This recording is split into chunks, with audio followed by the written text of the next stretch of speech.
la imagen. Pensé que iba a poder entrar en la habitación, acercarme a la sábana descubierta, mirarla de cerca, ver las pinceladas y marcharme a casa. Vern Miller era otro de los científicos que tomó parte en este proyecto. También él lo enfocó con una actitud escéptica. La primera persona que me habló de la sábana de Turín fue Barry Schwartz. Pensé que se trataba de un cuento de hadas o algo así. Pero el objetivo del STURP era descubrir el mecanismo que había provocado la aparición de una imagen en un trozo de sábana, y no en confirmar que el lienzo era en realidad el sudario de Cristo.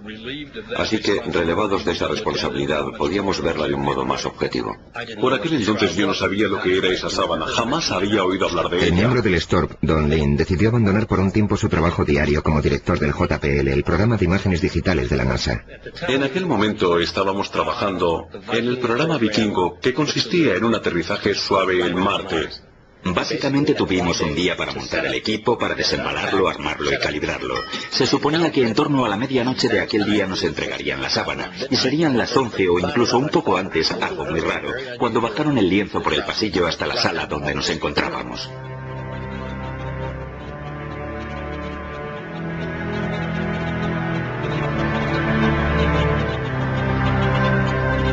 Uno de los primeros experimentos que se llevaron a cabo con la sábana consistía en separar la tela del lienzo de refuerzo por una pequeña zona de aproximadamente unos 7,5 centímetros. Eso nos permitió ver la parte de atrás de la sábana, la parte inferior del Santo Sudario de Turín, por primera vez en 400 años. Esta imagen corresponde al momento exacto en el que dieron la primera ojeada a la parte inferior de la sábana.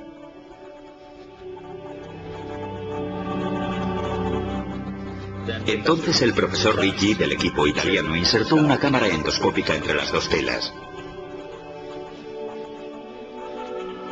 Cuando vi que la luz de la cámara enfocaba la mancha de sangre en número 3 desde abajo, apagué las luces de la habitación. Entonces el profesor encendió la cámara y por primera vez comprobamos que las manchas de sangre habían empapado el lienzo de refuerzo como lo hubiera hecho la sangre de verdad. Pero la imagen no se traspasó. De inmediato se dieron cuenta de que habían realizado un descubrimiento muy significativo.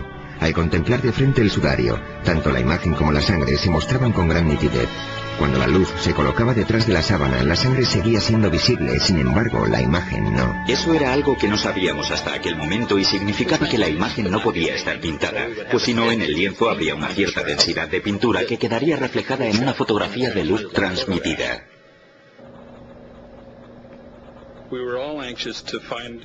Todos estábamos deseando averiguar si la sangre era real o no.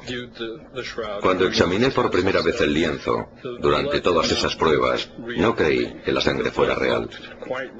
Era roja y parecía fresca, demasiado para una sangre con 2000 años de antigüedad. Para determinar si era real, tomamos muestras en una cinta de superficie adhesiva y la examinamos en el laboratorio más tarde. Pasaron varios meses antes de que determináramos que era sangre de verdad. En la siguiente diapositiva vemos la sangre sobre el entramado de la tela, los micropuntos de esta foto. ¿Es esta la sangre de Jesús? ¿Es la sangre de otra persona que fue crucificada por los romanos? ¿O es la sangre de un hombre inocente utilizada para crear un engaño tan extraordinario?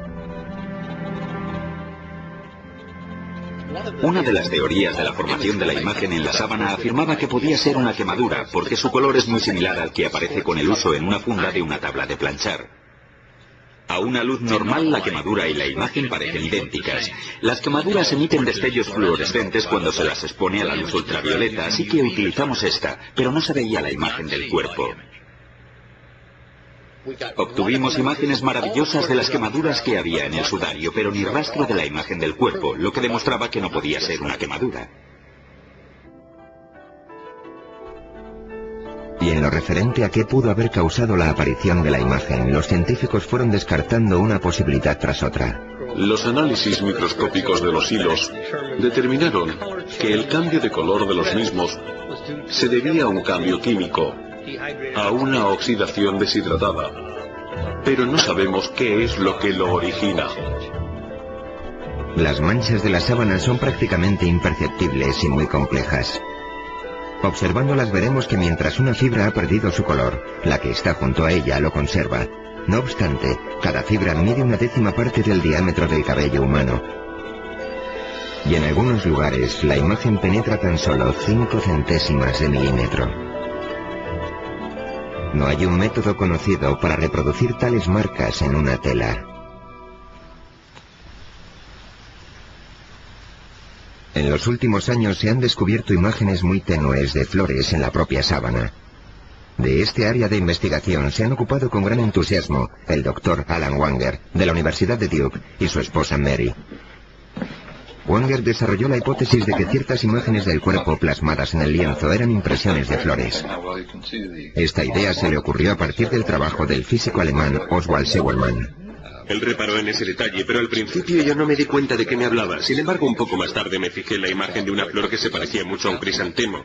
Y cuando me eché hacia atrás y miré la sábana en conjunto, comencé a ver muchas de esas imágenes por todo el lienzo. Obviamente, las flores fueron depositadas en torno al cuerpo en el momento del entierro. Se desconoce el propósito de las flores. Quizás se pretendiera que actuaran como aromatizantes, ya que el cuerpo se enterró con mucha precipitación, o puede que con ellas solo se pretendiera honrar al difunto.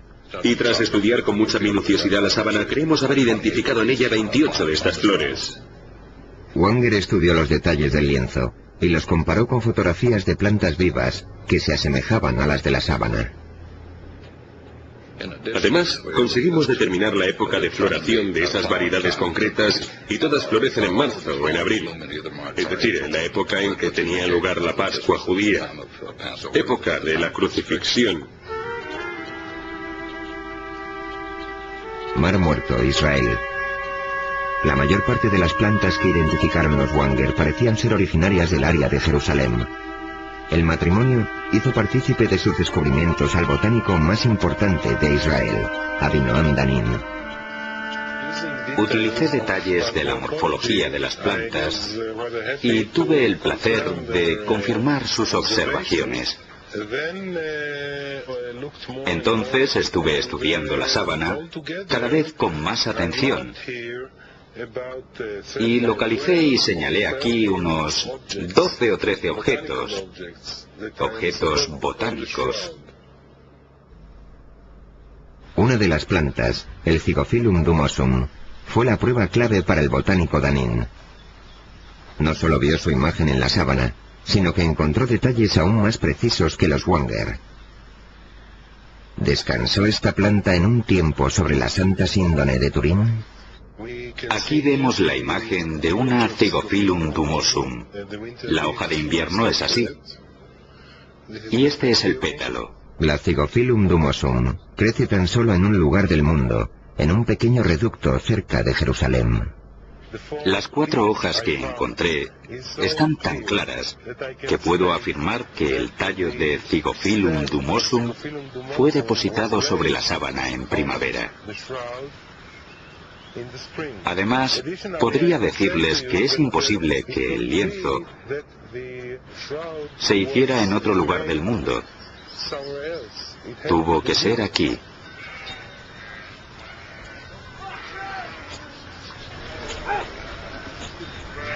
Y si había flores en torno al cuerpo, también tendría que haber polen. El polen puede durar miles de años, y a través del microscopio se pueden diferenciar y distinguir todas las variedades. Eran pistas demasiado pequeñas para el ojo humano, que esperaban la llegada del detective apropiado. En 1973, el criminólogo suizo Max Frey obtuvo una autorización para tomar muestras del polen del tejido de la sábana santa y las conservó en portaobjetos de cristal. Este hombre, que contaba con una formación en botánica, pasó años analizando su contenido de polen. Falleció antes de poder terminar y publicar sus conclusiones, pero otros continuaron su labor. Con la ayuda de las tecnologías más novedosas, pueden identificar con exactitud cada grano de polen y averiguar a qué planta corresponde. Uri Baruch es el experto en polen más importante de Israel. Trabaja con el Dr. Danin y se encarga de calcular el tipo y la frecuencia del polen que contienen los portaobjetos de Frey. Pensé que también había algunas bayas con el mismo tipo de polen, pero todavía no las hemos encontrado. Es el primer caso que vemos de este tipo de polen. El objetivo es determinar exactamente qué plantas rodeaban el cuerpo y cuáles eran las especies predominantes. De los 58 tipos de polen identificados hasta el momento, 28 de las